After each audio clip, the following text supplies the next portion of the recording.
Bem-vindos a um novo episódio do Medicina em Dia. Eu sou o Dr. Hugo Pellegrino e no programa de hoje nós vamos conversar sobre um assunto muito triste, que é a síndrome aguda da radiação. Depois de 30 anos de Chernobyl e o fim da Guerra Fria, o presidente da Rússia, Vladimir Putin, está escondendo muitas coisas de seus cidadãos. Isso já está resultando em diversas mortes no país e várias cidades tendo que ser abandonadas devido aos efeitos devastadores da síndrome aguda da irradiação. Em 18 de agosto de 2019, o Wall Street Journal reportou que 2 estações de monitoramento russas, projetadas para detectar radiação nuclear, ficaram em silêncio logo após a explosão em um local de teste de mísseis neste mês, despertando preocupações entre os observadores de que o governo russo está tentando restringir as evidências do acidente. 2 dias após a explosão de um suposto míssil de cruzeiro nuclear submetido a testes em 8 de agosto, 2 estações de monitoramento mais próximas ao local do acidente pararam de transmitir dados, disse ao Wall Street Journal Lassina Serbo, chefe da organização Tratado de Proibição Completa de Testes Nucleares. As estações de monitoramento russas, chamadas Dubna e Kirov, após os locais onde estão localizadas, foram imediatamente contactadas sobre a interrupção dos dados, escreveu Zerbo em um e-mail domingo ao Wall Street Journal. E as autoridades russas responderam que estavam enfrentando problemas de comunicação e rede. Estamos aguardando novos relatórios sobre quando as estações ou o sistema de comunicação serão restaurados para a funcionalidade total, acrescentou Zerbo. Ele se recusou a especular sobre o que causou a interrupção. O teste de mísseis em uma plataforma na Baía de Devinsk, no Mar Branco, no noroeste da Rússia, foi objeto de considerável especulação.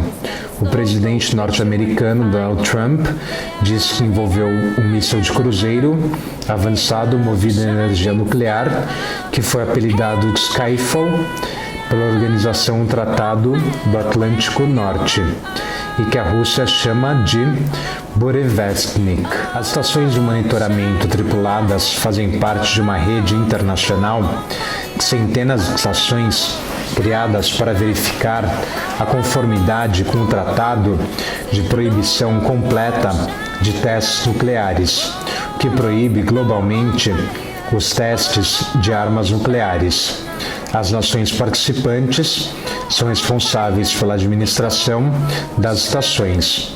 De acordo com a CNN, a Organização Tratado de Proibição Completa de Testes Nucleares tem 80 estações de radionuclídeos em todo o mundo que medem a atmosfera para partículas radioativas, diz o documento, acrescentando que apenas essas medições podem fornecer uma indicação clara sobre se uma explosão detectada pelos outros métodos era realmente nuclear ou não.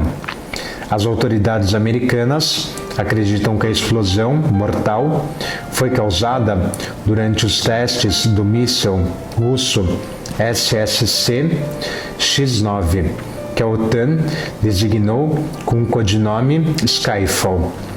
Acredita-se que o míssil usa um reator nuclear para ajudar a impulsionar seu voo, dando-lhe a capacidade de voar por períodos mais longos do que o míssil convencional. A explosão no local dos mísseis, que resultou na morte de 5 cientistas militares russos, foi objeto de intensa especulação, já que Moscou forneceu poucos detalhes sobre o incidente, com o Kremlin dizendo apenas que acidentes acontecem. A perturbação misteriosa das estações de radionuclídeos que rastreiam partículas radioativas na atmosfera ocorre quando autoridades russas dão contas contrastantes sobre o nível de radiação liberada na explosão.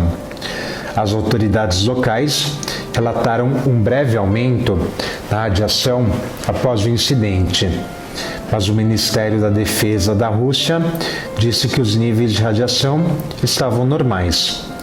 As autoridades russas também suspenderam a evacuação de uma vila no norte da Rússia, perto do local do suspeito teste de míssil, informou a agência de notícias estatal Rússia TASS, na semana de 14 de agosto de 2019.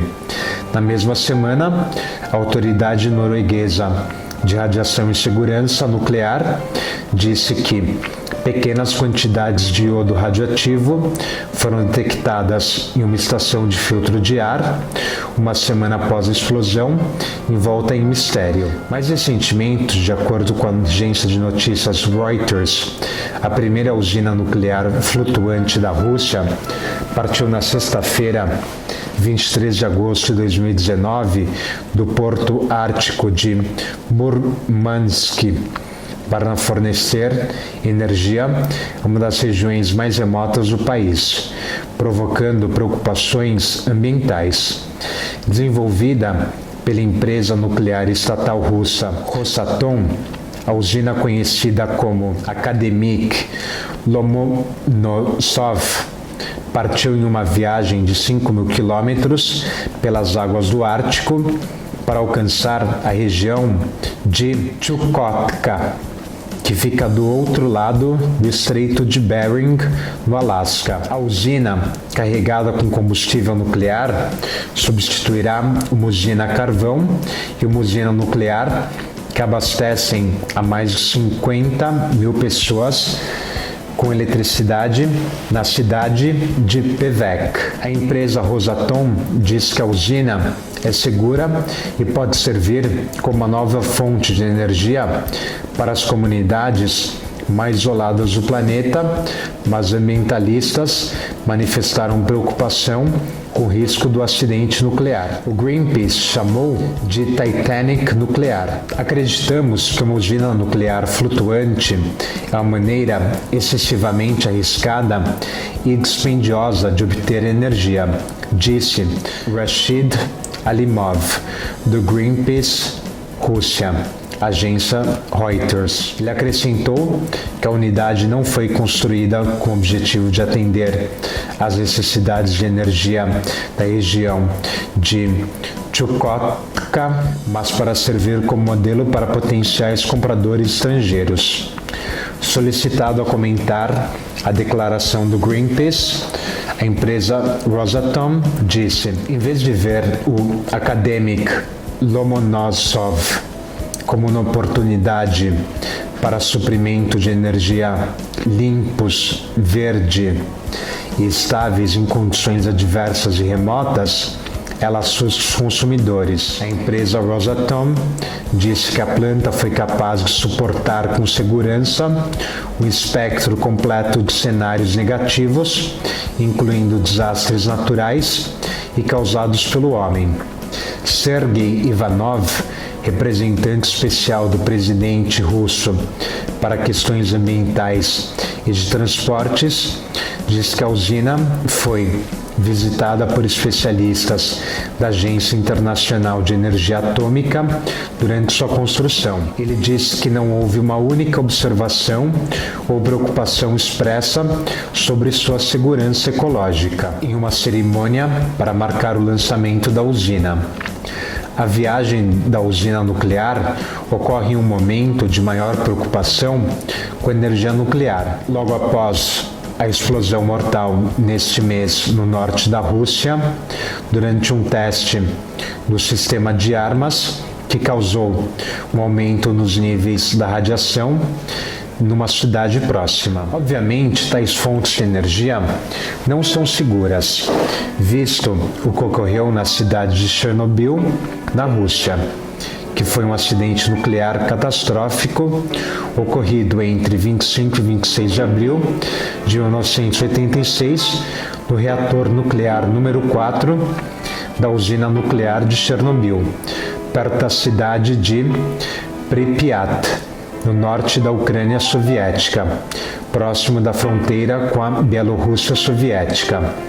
O acidente ocorreu durante um teste de segurança ao início da madrugada, que simulava uma falta de energia da estação, durante a qual os sistemas de segurança de emergência e de regulagem de energia foram intencionalmente desligadas.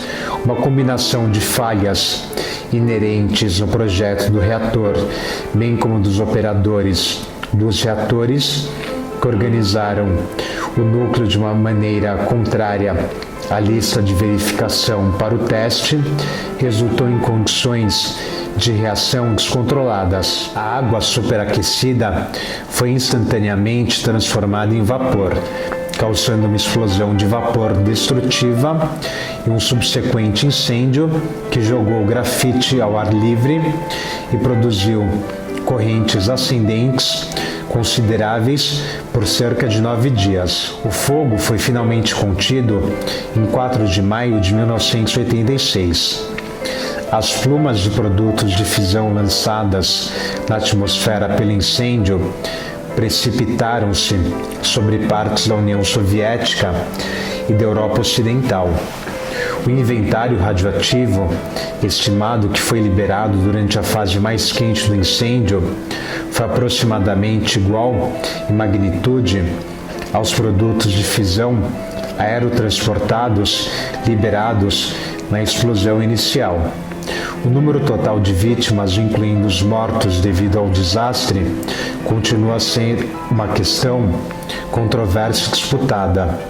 Durante o acidente, os efeitos da explosão de vapor causaram 2 mortes dentro da instalação, uma imediatamente após a explosão e por uma dose letal de radiação.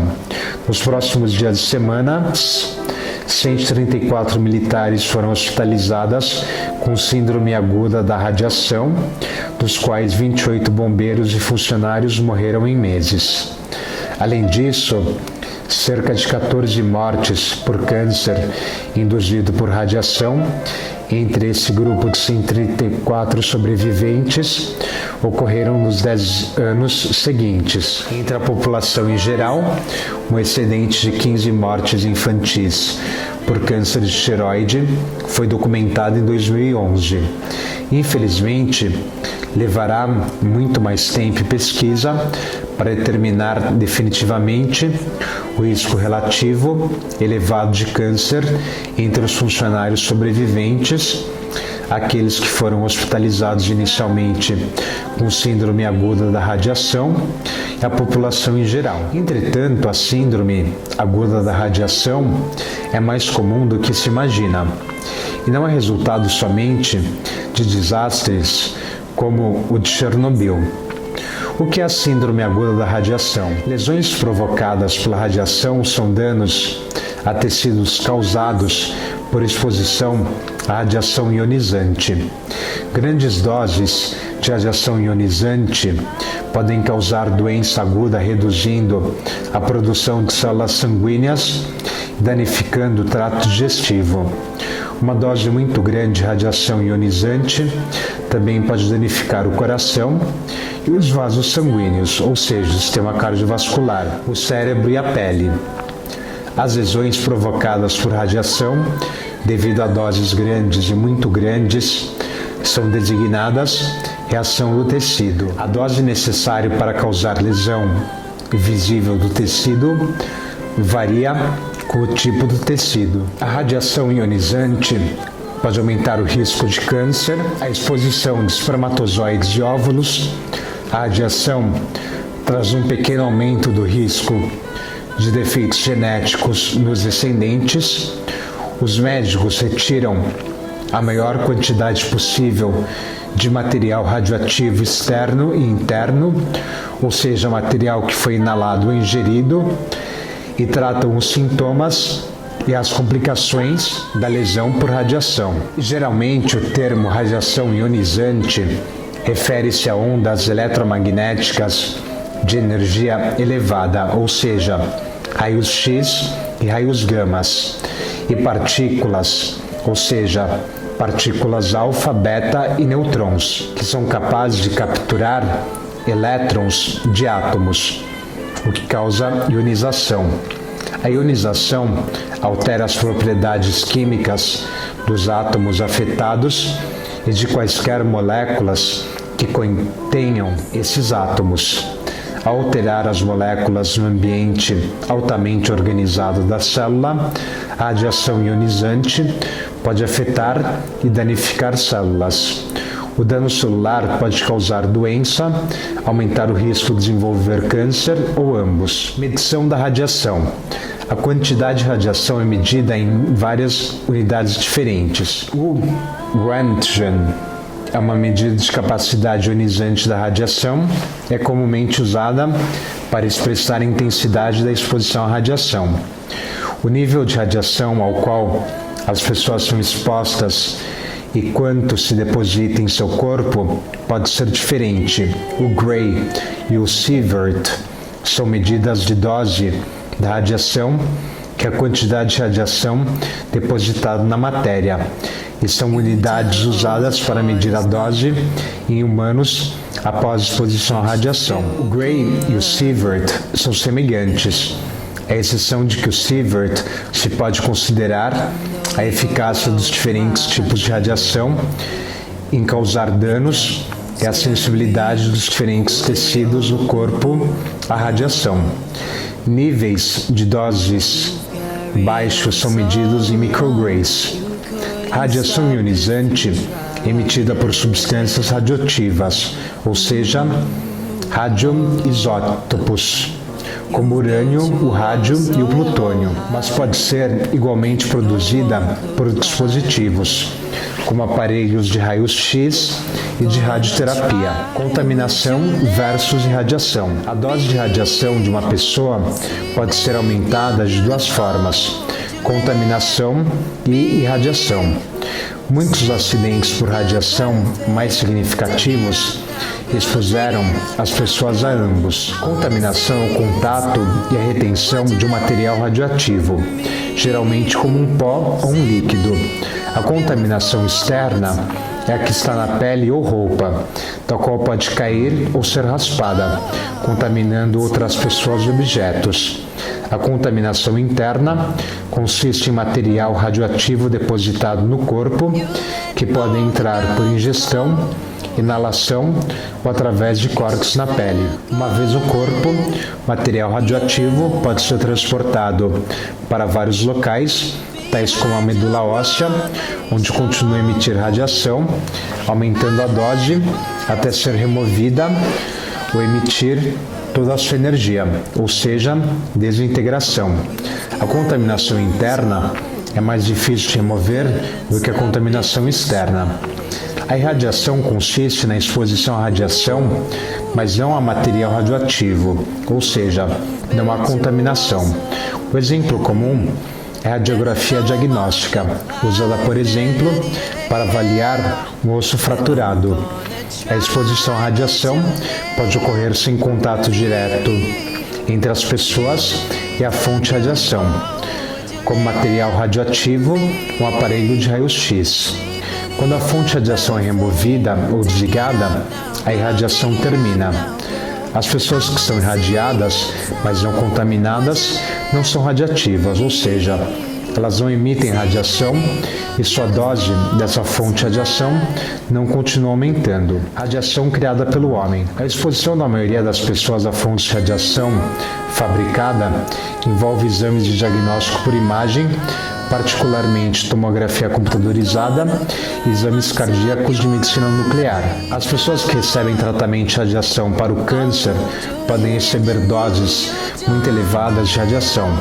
Contudo, são feitos todos os esforços para fornecer radiação somente aos tecidos doentes e para minimizar a radiação nos tecidos normais. A exposição também ocorre de outras fontes fabricadas, como acidentes por radiação e precipitação radioativa de testes prévios com armas nucleares. Contudo, essas exposições representam uma pequena parte da exposição anual da maioria das pessoas. Normalmente, Os acidentes por radiação envolvem pessoas que trabalham com materiais radioativos e com fontes de raio-x, como irradiadores de alimentos, fontes de radiografia industrial e aparelhos de raio-x. Esses trabalhadores podem receber doses significativas de radiação. Essas lesões resultam comumente no não cumprimento de procedimentos de segurança. A exposição à radiação também ocorreu de fontes industriais ou médicas perdidas ou roubadas, contendo grandes quantidades de material radioativo.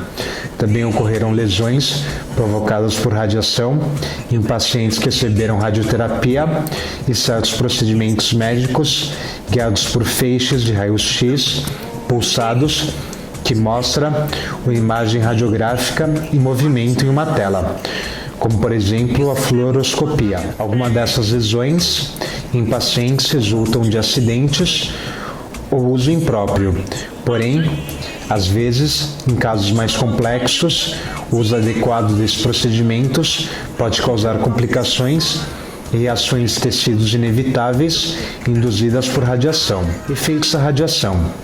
Os efeitos prejudiciais da radiação, ou seja, a gravidade da reação dos tecidos, dependem de vários fatores. A quantidade, ou seja, a dose, a rapidez da recepção da dose, a duração da exposição do corpo, a sensibilidade de tecidos específicos à radiação, a presença de anormalidades genéticas que prejudiquem o reparo normal do DNA, a idade da pessoa na época da exposição, o estado geral de saúde da pessoa antes da exposição. Uma única dose rápida de radiação por todo o corpo pode ser mortal, mas a mesma dose no seu total, aplicada num prazo de semanas ou meses, pode provocar efeitos muito menores. Os efeitos da radiação podem igualmente depender da porcentagem exposta do corpo. Por exemplo, mais de 6 micrograys podem ser fatais quando a dose da radiação é para todo o corpo. Contudo, quando concentrada em uma área pequena e estendendo-se por um período de semanas ou meses, como em radioterapia para câncer, pode-se administrar 10 ou mais vezes essa quantidade sem lesões sérias. Algumas partes do corpo são mais sensíveis à radiação. Os órgãos e os tecidos onde as células se multiplicam rapidamente, como o intestino e a medula óssea, ficam mais danificados pela radiação do que os tecidos cujas células se multiplicam com maior lentidão, como os músculos e as células do cérebro. A glândula tireoide é susceptível a câncer após ser exposta a iodo radioativo, pois o iodo radioativo concentra-se na mesma. Radiação em criança. Em criança, alguns órgãos e tecidos, como o cérebro, o cristalino do olho e a glândula tireoide, são mais sensíveis à radiação do que em adultos. No entanto, alguns tecidos em crianças não são mais sensíveis à radiação do que em adultos e alguns, como os ovários, são na verdade menos sensíveis. Os motivos para as diferenças são complicadas e não são totalmente entendidos, mas os médicos acreditam que a sensibilidade mais elevada de alguns tecidos em crianças se deva, pelo menos em parte, ao fato de que as células das crianças crescem e amadurecem mais depressa e passarão por muitos mais divisões celulares do que as dos adultos. O feto é sensível a danos provenientes de radiação porque as células fetais estão se dividindo muito rapidamente, além de estarem se diferenciando de células imaduras e maduras. No feto, a exposição superior a 300 micrograys durante 8 a 25 semanas após a concepção pode causar redução da inteligência e fraco rendimento escolar. Os efeitos congênitos podem ocorrer devido à exposição no útero a elevadas doses de radiação. Contudo, em doses inferiores a 100 micrograys, particularmente nas doses ainda mais baixas, usadas nos exames de diagnóstico por imagem, a que uma mulher grávida pode ser normalmente submetida, no aumento aparente que ultrapassa o risco normal de ter uma criança nascida com defeito congênito. Radiação e câncer. Uma grande exposição à radiação aumenta o risco de câncer devido aos danos no material genético, ou seja, no DNA, nas células que sobrevivem à radiação. Contudo, a radiação é uma causa menos significativa de câncer do que as pessoas poderiam supor. Mesmo uma dose de corpo inteiro de 500 micrograys, ou seja, mais de 150 vezes acima da dose de radiação de fundo anual média, aumenta o risco de morte por câncer de uma pessoa típica de 22% para cerca de 24,5%, o aumento do risco absoluto de apenas 2,5%. Em um feto ou criança, o risco de câncer induzido por radiação é várias vezes maior do que um adulto. As crianças podem ser mais suscetíveis, pois suas células dividem-se mais vezes e têm um tempo de vida maior, durante o qual o câncer se pode desenvolver. O risco permanente de morrer em decorrência de câncer para uma criança de 1 ano, submetida a um exame de tomografia computadorizada do abdômen, pode aumentar em cerca de 0,1%. Sintomas. Os sintomas dependem do fato da exposição à radiação incluir todo o corpo ou estar limitada a pequena parte do corpo. A doses elevadas, a exposição de todo o corpo causa doença aguda por radiação, enquanto uma exposição parcial do corpo causa lesões locais provocadas pela radiação. Doença aguda por radiação. Geralmente, a doença aguda por radiação ocorre em pessoas em que todo o corpo foi exposta a doses muito elevadas de radiação de uma só vez, em um curto período de tempo. Os médicos dividem a doença aguda por radiação em 3 grupos ou síndromes, de acordo com o principal sistema orgânico afetado, embora esses grupos se sobreponham: síndrome hematopoética, síndrome gastrointestinal e síndrome vascular cerebral. Geralmente, a doença aguda por radiação progride em 3 fases. Sintomas precoces, como enjoo, perda do apetite, vômito, cansaço e, quando são recebidos doses de radiação muito elevadas, diarreia, conjuntamente chamados pródromo. Um período sem sintomas, ou seja, uma fase latente, diversos padrões de sintomas em função da quantidade de radiação recebida. A síndrome que se desenvolve, sua gravidade e sua velocidade de progressão depende da dose de radiação. À medida que a dose aumenta, os sintomas desenvolvem mais cedo, progridem mais rapidamente, por exemplo, de sintomas prodrômicos para as várias síndromes de sistemas de órgão, e ficam mais graves. A gravidade e evolução temporal dos sintomas iniciais são bastante consistentes de pessoa a pessoa, para determinada quantidade de exposição à radiação. Assim, muitas vezes, os médicos podem estimar a exposição à radiação de uma pessoa com base no momento, na natureza e na gravidade dos sintomas precoces. Contudo, a presença de lesões, queimaduras ou ansiedade grave podem complicar essa estimativa. A síndrome hematopoética é causada pelos efeitos da radiação sobre a medula óssea, o baço e os gânglios linfáticos, que são os principais locais de produção de células sanguíneas hematopoéticas. A perda do apetite, ou seja, a anorexia, a letargia, o enjoo e os vômitos começam entre 1 a 6 horas após a exposição a 1 ou 6 grays de radiação. Esses sintomas desaparecem entre 24 e 48 horas depois da exposição e a pessoa sente-se bem durante uma semana ou mais. Durante esse período livre de sintomas, as células produtoras de sangue da medula óssea, do baço e dos gânglios linfáticos começam a se degradar e não são substituídas. No lugar, há uma grave insuficiência de leucócitos, seguidos de uma escassez de plaquetas e, mais tarde, de eritrócitos. A insuficiência de glóbulos brancos do sangue pode conduzir a infecções graves. A escassez de plaquetas pode ocasionar sangramento incontrolado. A insuficiência de glóbulos brancos, ou seja, anemia, provoca fadiga, fraqueza, palidez e dificuldade respiratória durante o esforço físico. Se as pessoas sobreviverem, depois de 4 a 5 semanas, as células sanguíneas começam a ser novamente produzidas. Mas as pessoas sentem-se debilitadas e cansadas durante meses e correm mais riscos de câncer. A síndrome gastrointestinal deve-se aos efeitos da radiação sobre as células que revestem o aparelho digestivo.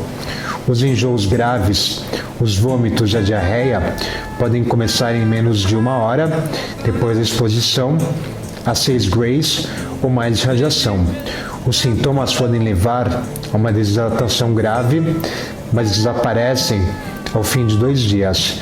Durante os 4 a 5 dias seguintes, ou seja, a fase latente, a pessoa se sente bem, mas as células que revestem o aparelho digestivo, que normalmente atuam como uma barreira protetora, morrem e são expulsas. Depois desse período, uma diarreia intensa reaparece, frequentemente sanguinolenta, provocando mais uma vez a desidratação. As bactérias do aparelho digestivo podem invadir o organismo, causando infecções graves. Quem recebe essa quantidade de radiação padece igualmente da síndrome hematopoética, que resulta em sangramento, infecção e aumenta o risco de morte. Depois da exposição a 6 grays ou mais de radiação, a morte é comum. Contudo, com cuidado médico avançado, é possível que cerca de 50% das pessoas possam sobreviver. A síndrome vascular cerebral ocorre quando a dose total de radiação excede 20 a 30 grays. As pessoas manifestam rapidamente confusão, enjoos, vômitos, diarreia sanguinolenta, tremores e choque. A fase latente é breve ou inexistente. Em apenas algumas horas, a pressão arterial diminui, acompanhada de convulsões e coma. A síndrome vascular cerebral é mortal num período que oscila entre horas e 1 a 2 dias. Lesões locais provocadas por radiação. A radioterapia para câncer é uma das causas mais comuns de lesões locais provocadas por radiação. Os sintomas dependem da quantidade de radiação, da taxa em que foi recebida e da área do corpo tratada. Podem ocorrer enjoos, vômitos e perda de apetite durante ou pouco após uma irradiação no cérebro ou no abdômen. Grandes quantidades de radiação sobre uma zona limitada do corpo danificam frequentemente a pele que cobre essa área. As alterações cutâneas incluem queda de cabelo, vermelhidão, descamação, úlceras e possivelmente eventual adelgaçamento da pele e dilatação dos vasos sanguíneos logo abaixo da superfície da pele, ou seja, veias em forma de aranha. A radiação na boca e no maxilar inferior pode causar secura permanente na boca, o que tem como resultado o maior número de cáries dentárias e danos no maxilar inferior. A radiação sobre os pulmões pode provocar inflamação neste órgão, ou seja, pneumonite por radiação, e doses muito elevadas podem provocar cicatrizes graves, ou seja, fibrose no tecido pulmonar, o que pode causar falta de ar, incapacitante e morte. O coração e sua camada protetora, ou seja, o pericárdio, podem ficar inflamados depois de uma radiação extensa sobre o tórax, causando sintomas como dor no peito e falta de ar. Doses acumuladas elevadas de radiação na coluna vertebral podem provocar danos extremadamente graves que podem levar à paralisia, incontinência e perda de sensibilidade. A radiação extensa no abdômen para câncer dos linfonodos, testículos ou ovários pode levar a úlceras crônicas, cicatrizes, estreitamento ou perfuração do intestino. causando sintomas como dor abdominal, vômito de sangue e fezes de cor escura. Em certas ocasiões, surgem lesões graves muito depois de a radioterapia ter terminado. Pode haver declínio na função renal no prazo de 6 meses a 1 ano, depois de uma pessoa ter recebido uma quantidade extremamente elevada de radiação, provocando anemia e hipertensão arterial. Doses acumuladas elevadas de radiação nos músculos podem provocar um quadro doloroso que inclui desgaste muscular, ou seja, atrofia e formação de depósitos de cálcio no músculo irradiado. Em certas ocasiões, a radioterapia pode resultar em um novo tumor canceroso, maligno.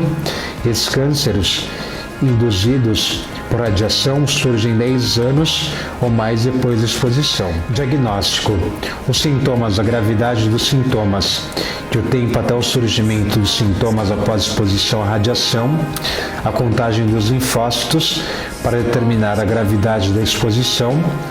A exposição à radiação pode ser evidente com base no histórico da pessoa. Suspeita-se de lesão provocada pela radiação quando as pessoas desenvolvem sintomas de doença ou vermelhidão na pele, ou dores depois de receberem radioterapia ou serem expostas durante um acidente por radiação. O tempo até os sintomas se desenvolverem pode ajudar os médicos a estimar a dose de radiação.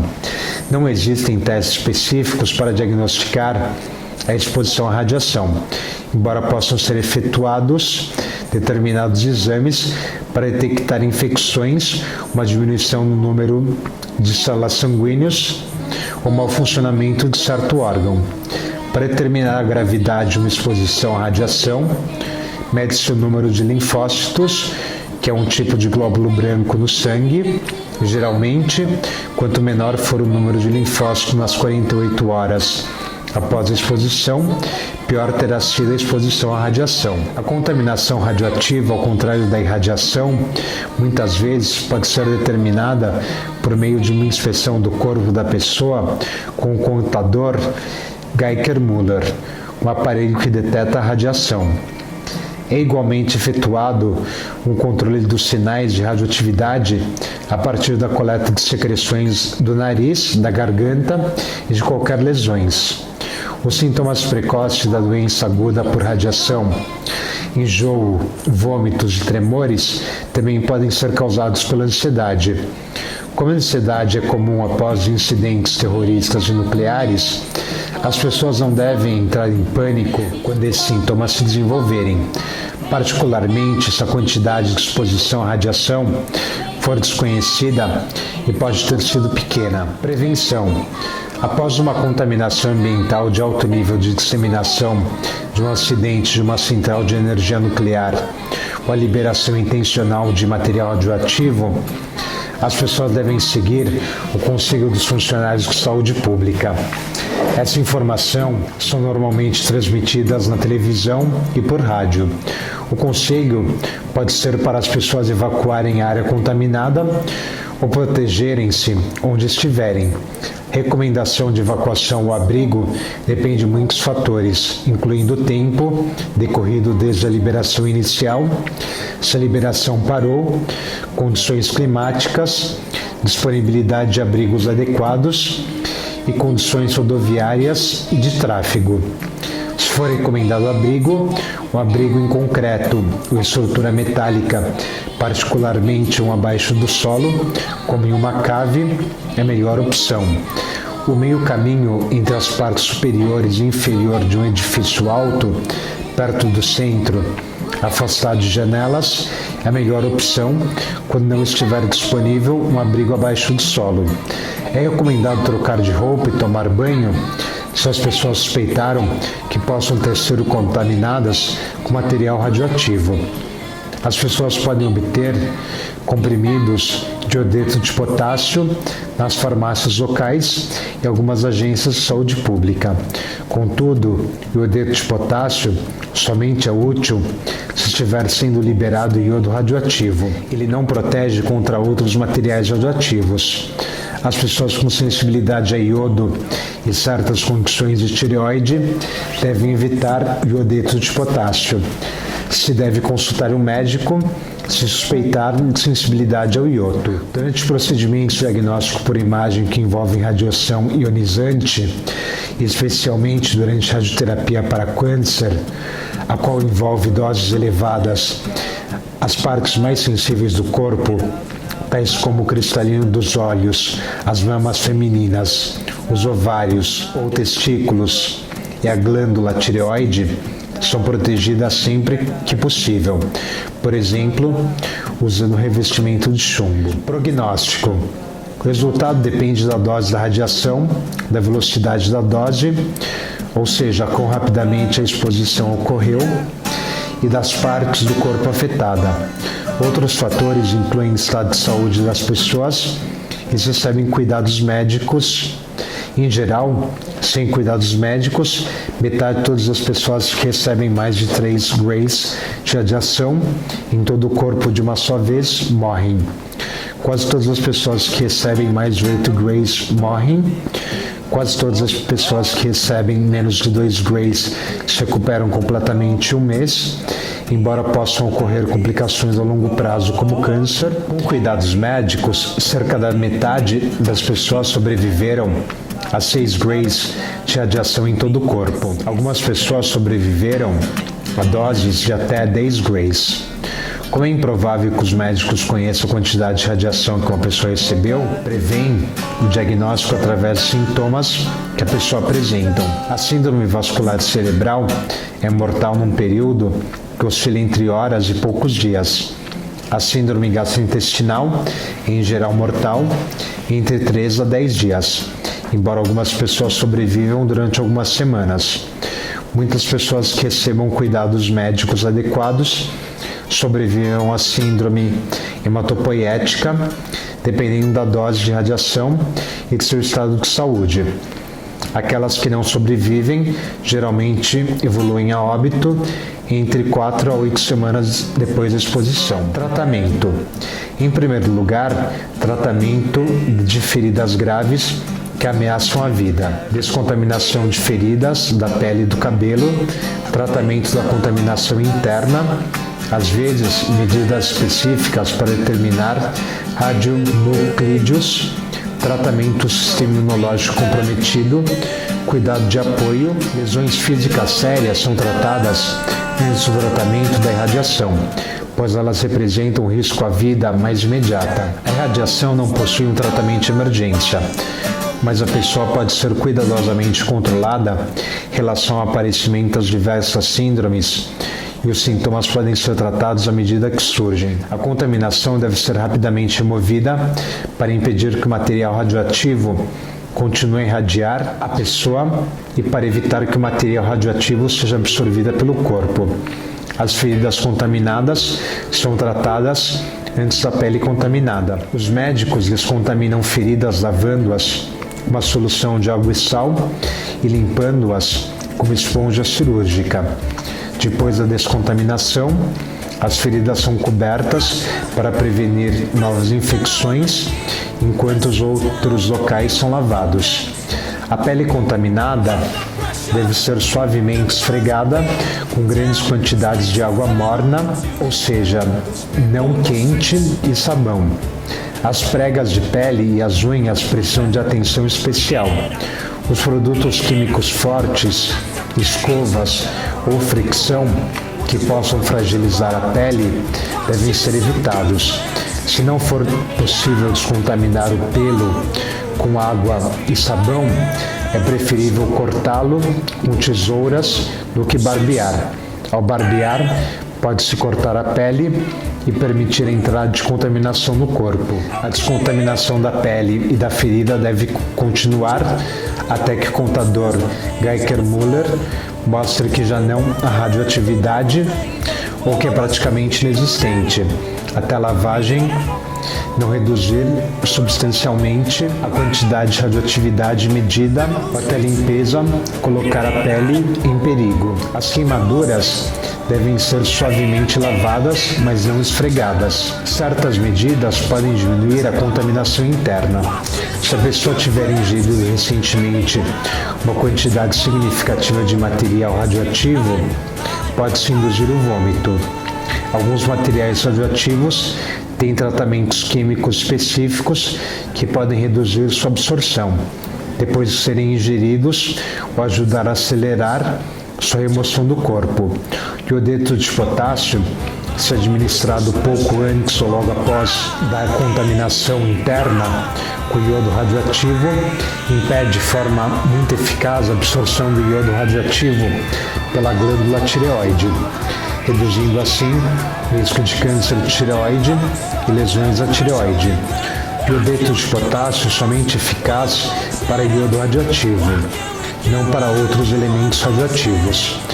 Outros medicamentos, como o ácido dietileноtriamino pentacético de cálcio ou zinco para plutônio, ítrio, califórnio e americio, soluções de fosfato de cálcio, alumínio para estrôncio radioativo e azul de Prússia para césio, rubídio e tálio radioativos podem ser administrados por via intravenosa ou por via oral para remover uma fração de certos radionuclídeos depois que eles entrarem no corpo.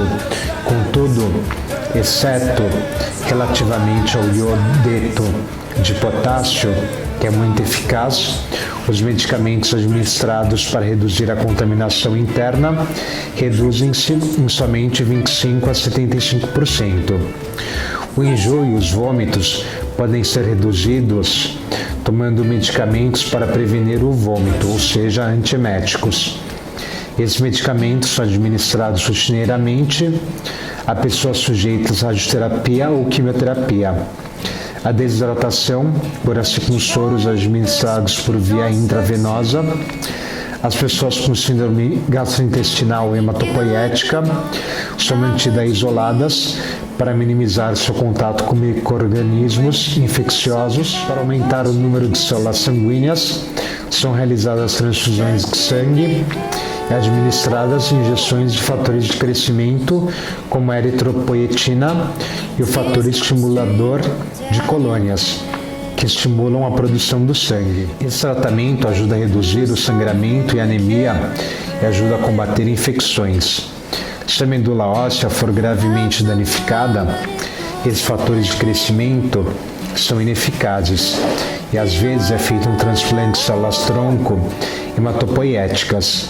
Embora a experiência com transplante de células-troncos para a síndrome gastrointestinal hematopoética seja limitada e a taxa de sucesso seja reduzida. As pessoas com síndrome gastrointestinal necessitam de antieméticos, líquidos por via intravenosa e sedativos.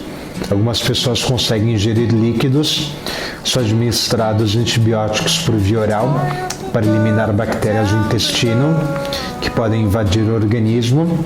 Sempre que necessário, podem ser administrados antibióticos juntamente com antimicóticos e medicamentos antivirais por via intravenosa.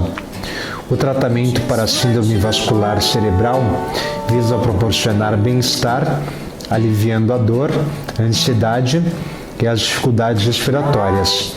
Administram-se medicamentos para controlar as convulsões. A dor causada por lesões e úlceras relacionadas à radiação é tratada com analgésicos. Se essas feridas não cicatrizarem satisfatoriamente com o tempo, elas podem ser reparadas cirurgicamente com enxertos de pele ou outros procedimentos. As pessoas que sobrevivem podem precisar de monitoramento regular de catarata, de distúrbios de tireoide, mas nenhum outro monitoramento regular é necessário. Obrigado por assistir ao programa de hoje.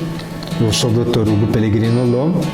Para mais informações, peço que entre em contato comigo através de meu e-mail hugo.loh@gmail.com. Até o próximo programa.